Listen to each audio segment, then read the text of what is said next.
안녕하세요. 대공사 목종입니다. 오늘도 여러분들과 함께 보조 진흙국사 스님의 정해결사문 공부해 보도록 하겠습니다. 교재 71쪽입니다. 선정은 금강역사 갑옷과 같아 쏟아진 화살 같은 번뇌를 막고, 선정은 모든 지혜에 담아둔 곳간 온갖 공도 키워내는 복밭이라네. 선정은 마음이 고요하고 집중이 되니까 내게 보는 그 무수한 번뇌망상을 막아주죠. 마치 갑옷을 입고 있으면 화살을 막는 것 같은 거죠. 그래서 번뇌 화살을 막는다. 그럼 이게 왜 중요하냐면, 번뇌가 오게 되면 우리는 번뇌를 구하려고 합니다. 이 구하는 마음 때문에 지금의 괴로움에서 즐거움을 구하려고 하는데, 그 즐거움을 준다고 여겨지는 대상이나 조건을 구하려 하거든요. 그럴 때 어떻게 하면 구할까? 어떻게 하면 쉽게, 어떻게 하면 더 많이, 어떻게 더 빠르게, 끊임없이 우리가 생각을 하게 되는데, 이것이 바로 번뇌망상이거든요. 그래서 과거의 경험을 끊임없이 생각을 하고, 현재 나의 행위를 비춰보고, 또 미래의 상상을, 미래에 내가 될 것인가 안 될 것인가 끊임없이 생각을 하게 되죠. 근데 이런 것들이 나에게 행복을 주는 게 아니라 오히려 고통의 근원이 됩니다. 왜 갑옷이라고 얘기했냐면, 갑옷은 화살로부터 나의 생명을 지켜주잖아요. 선정은 번뇌망상으로부터 나를 지켜주는데, 그 번뇌망상이 뭐냐? 우리들을 생사윤회의 길로 안내하는, 이끄는 원인이 됩니다.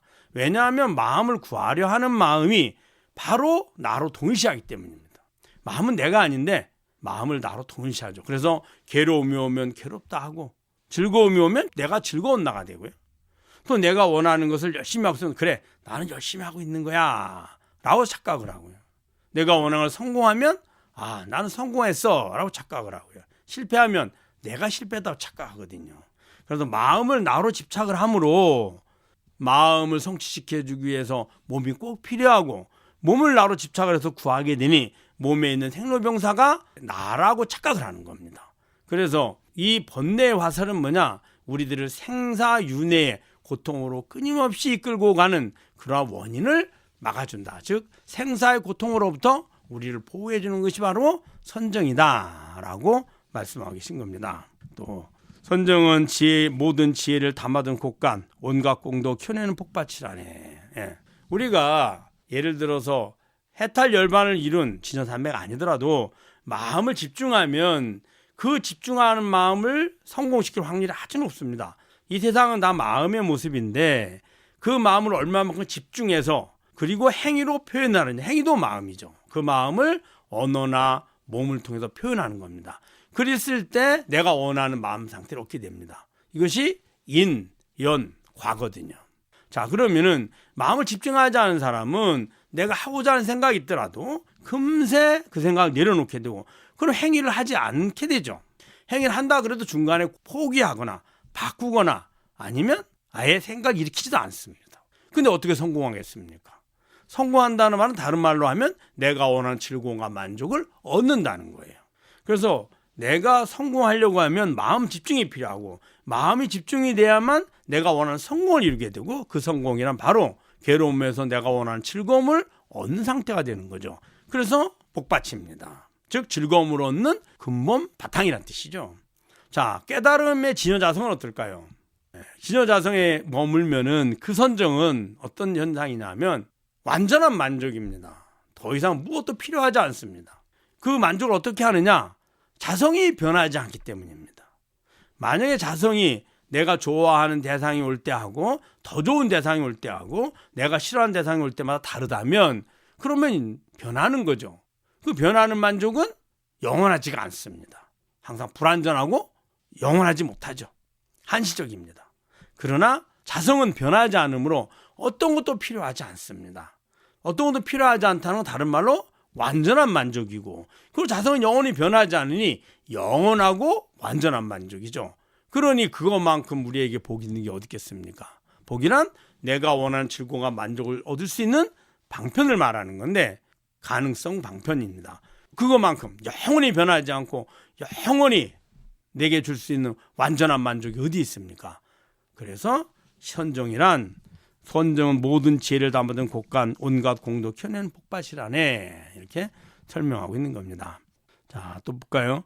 흩날리는 티끌들이 해를 가려도 큰 비 오면 이들 모두 씻겨 나가듯 이리저리 흩날리는 산란한 마음 선정의 힘 이들 모두 가라앉히네. 예. 자, 우리가 봄이 되면 미세먼지, 황사 많이 있잖아요.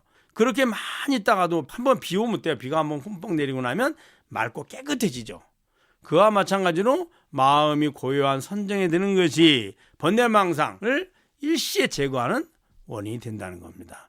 그러나 마음을 집중해서 얻어진 선정은 그 선정에 머물 때만 맑아져요. 그런데 진여자성, 즉 몸과 마음의 주인인 나를 통해서 자성에 머무는 그 선정은 한번 얻어놓으면 그 자리에 가기만 하면 저절로 맑아집니다. 그래서 여기서 말하기를 선정의 힘이 모두 살아난 마음, 즉 우리의 번뇌망상과 우리들의 업장을 그대로 다 제거한다, 소멸시킨다, 이렇게 얘기한 겁니다. 대직경에서도 선정 속에 사는 사람이 진정한 내 아들이다 라고 하면서 개성을 덧붙였습니다. 선정 속에 사는 사람이 진정한 내 아들이다. 예, 부처님 말씀이죠. 자, 그러면은 선정, 바로 진여자성에 머무는 걸 말합니다. 진여자성에 머물면 해탈열반이거든요. 그러니까 부처님이 우리에게 해탈열반의 길을 안내해줬고 나는 그 방법을 배워서 내가 해탈열반에 이르렀으니 바로 불자죠. 부처님의 진정한 아들이죠. 그래서 진정한 내 아들이다, 이렇게 한 겁니다. 한적하고 할 일 없는 부처님 경계, 그곳에는 할 일이 없습니다. 우리 할 일이라는 게 뭘까요? 모든 일이 인과 연과 과로 이루어지는데 이는 마음을 일으키는 거고요. 연은 그걸 실천해 가는 거예요. 그 다음에 과는 결과를 얻는 건데 이 모든 목적이 매 순간순간이 항상 언제 어디서나 하는 우리들의 모든 행위의 목적이 무엇이냐? 지금의 불만족에서 만족을 얻는 겁니다. 지금의 괴로움에서 즐거움을 얻는 거고요. 지금 그렇게 하는 것들은 그런데 지금 즐거움을 얻었습니다. 그리고 만족했습니다. 그렇지만 잠시 후에 다시 불만족이 됩니다. 그 원인이 뭐냐면 마음은 원래 끊임없이 변하기 때문입니다. 지금의 만족한 마음이 조금만 지나면 다시 불만족한 마음으로 변하죠. 왜? 마음이 변하기 때문입니다. 그래서 진여자성, 그 마음의 주인인 자성으로 가면 아무리 노력해도 하루 종일 마음을 일으켜서 행위를 하고 결과를 얻어도 그 행위의 주인도 나요. 그 다음에 그 마음을 일으킨 마음의 주인도 나요. 그 결과를 보고하는 주인도 나입니다. 난 동일하죠. 그러니까 할 필요가 없어져 버립니다. 사라져 버리죠. 그래서 한적하고 할 일 없는 경계에 진여자성에 머무는 그 모습입니다. 맑고 맑은 깨달음을 얻게 되니 맑고 맑죠. 거기는 왜? 그 자리에 가면 존재하는 모든 것이 내 자성에 비춰진, 나에게 비춰진 내 마음의 허상인 반야의 모습이거든요. 실체하지도 않은 허상인데 무엇을 구하고 무엇을 유지하겠습니까? 그리고 그것들이 다 허상임을 그대로 아니 맑고 맑죠. 선정 속에 있는 이들을 헐뜯는다면 모든 자리에 비방하는 사람이라네. 이러한 사람, 즉 진여자성의 깨달음을 얻어서 그게 머무는 사람을 비방하거나 헐뜯거나 미워하거나 하면, 의심하거나 하면 이 사람들은 모든 열에 일체보살, 불보살임을 다 비방하는 것과 똑같은 업을 짓는다는 거예요. 왜 그럴까요? 바로 부처님의 가르침이고 그 가르침에서 해탈 열반을 얻은 모습이기 때문입니다. 자, 그 다음 볼까요? 73쪽에 정법 염경에서도 동서남북 온 천하 사람들을 구제하는 공덕이라도 잠깐 마음을 가다듬어 뜻을 바르게 하는 공덕만 못하다라고 했습니다. 정법 염청경이라는 것이 있는데, 근데 그곳에서도 말하기를 동서남북 온 천하 사람들을 구제하는 것. 이 세상에 중생들이 살아가면서 천차만별의 다양한 방법으로 살아가는데 그 모든 방법은 목적지가 내가 행복을 얻으려는 겁니다. 그럼 행복을 얻으려고 할 때 보다 더 효과적으로, 보다 더 많이, 보다 쉽게 얻는 방법이 가장 가치 있는 방법이죠. 최고의 방법인 겁니다. 자, 그러면은 보통 범부들은 욕심을 내서 악행을 하는 것보다 자비를 베푸고 선행하는 것이 훨씬 더 행복을 얻는데 빠르고 지름길입니다. 그래서 선행하는 게 더 도움이 되니 그것이 바른 길입니다. 자, 그런데 그보다 더 가치 있는 거는 한 사람에게 선행하는 것보다 100사람에게, 100사람이 하는 것보다 내가 아는 모든 생명체에게 선행을 베푸는 것이 훨씬 더 가치 있죠. 왜? 훨씬 더 내게 행복을 많이 준다는 거예요. 자, 그럼 그렇게 한다 해도 결국엔 늙고 병들고 죽음에서 벗어나지 못합니다. 종국에는 늙고 병들고 죽음에서 벗어나는 것이 가장 확실하고 가장 가치 있고 가장 중요한 방법이죠. 그것이 바로 진여자성을 깨닫는 방법입니다. 이 방법은 우리가 선행이 중요하다 하지만 하나 하는 것보다는 열 하는 거 다 있어요. 열보다는 백, 백보다는 만. 더 나아가서 우주에 있는 모든 우주법계에 있는 사람들을 다 중생을 제도한다 하더라도 진여자성을 깨닫는 것만 못하다 한 겁니다. 왜? 진여자성을 깨달아 하면 생로병사로부터 늙고 병들고 죽음으로부터 완전히 벗어날 수 있거든요. 그렇지 않고 만약에 공덕을 지으면 내가 있고 내가 한 선행이 있고 내 선행을 받는 대상이 있거든요. 그러면은 내 마음과 내 몸은 나로 집착하고 있으므로 생사윤회를 벗어날 수 없습니다. 100년을 살아도 선행을 아무리 많이 해도 물론 살아서도 즐거움을 얻고 죽어도 즐거움에서 환생하는 건 맞습니다. 그러나 늙고 병도 죽음은 괴로움입니다. 10,000년을 살아도 늙고 병도 죽음은 괴로움이고요. 저 지옥에 가서 우리 인간 하루에 10,000번 태어나고 10,000번 죽는 그 중생들도 그 한 번 한 번의 죽음이 엄청난 두려움과 고통인 겁니다. 종국에는 그 진여자성을 깨달아서 해탈 열반 얻는 것만 못하다. 여기서는 잠깐 마음을 가다듬어 뜻을 바르게 하는 공덕만 못하다. 이게 한 겁니다. 금강경에서 삼천대천세계에 있는 모든 칠보를 매일매일 불보살님께 공양을 하더라도 한마음 청정한 건 못하다. 이렇게 한 거죠. 그 한마음이 바로 마음의 본성인 자성을 깨닫는 걸 말한 겁니다. 자, 또 볼까요? 그 다음에 기신론에서도 어떤 사람이 이 법을 듣고 어려운 마음을 내지 않는다면 마땅히 알아야 한다. 이 사람은 반드시 부처님이 될 것이니 모든 부처님이 성불할 기약을 주기 때문이다. 자, 어떤 사람이 지금 제가 이렇게 말한 것, 여러분을 듣는 것, 이것을 듣고 두려워하지 않고 의심하지 않고 비방하지 않고 믿는다면 이 사람은 조만간에 부처가 될 거다라는 거예요. 왜? 모든 부처가 우리 반야신경에 나오잖아요. 반야바라밀다에 의해서 깨달음을 얻었습니다. 3세 제불이 반야바라밀다에 근거해서 다 깨달음을 얻거든요. 반야바라밀다를 깨닫지 못하면 우리는 중생인 겁니다. 즉 반야바라밀다는 진여자성을 통해서 보여지는 이 모든 세계의 모습들이 세상의 모습이 내 마음의 환영임을 아는 것, 그걸 반야하고 그것을 통해서 해탈 열반을 얻는다는 겁니다. 자, 그러면은 지금 내 본성인 진여자성이 있고 그것은 항상 청정하고 그것은 본래 성불이라고 믿고 그것을 의지하는 사람은 당연히 깨달음에 제일 빠르고 제일 쉽고 제일 안전하게 가는 거죠. 이 사람들은 모든 불보살님들이 다 가피하고 있으니 이 사람들은 곧 성불할 거다. 이렇게 말씀하신 거죠. 자, 가령 어떤 사람이 삼천대천세계 가득한 중생을 교화하여 10가지 청정한 좋은 일을 실천했더라도 그 공덕은 잠깐이나마 이 법을 바르게 생각하는 사람의 공덕만 못하다. 이 공덕은 앞사람의 공덕보다 뛰어난 것은 비교조차 할 수 없기 때문이다 라고 하였습니다. 금강에서 많이 나오죠.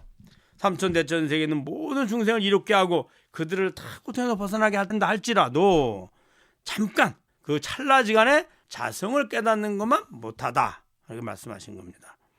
그 자성을 깨닫는 것이 그 삼천대천세계에 끊임없이 중생을 제도하고 선행한 것, 그거하고 자성을 깨닫는 건 아예 비교할 수가 없다 이렇게 한 겁니다. 자성을 깨닫지 못하고 하는 선행은 몸과 마음을 나로 집착하는 것이고 그건 한계를 딱 지닙니다. 그러나 진여자성은 한계가 없죠. 그리고 또 하나는 자성을 깨닫지 못하고 하는 선행은 내가 아무리 선행을 많이 해서 공덕이 있다 손 치더라도 종국에는 생로병사를 벗어날 수 없거든요.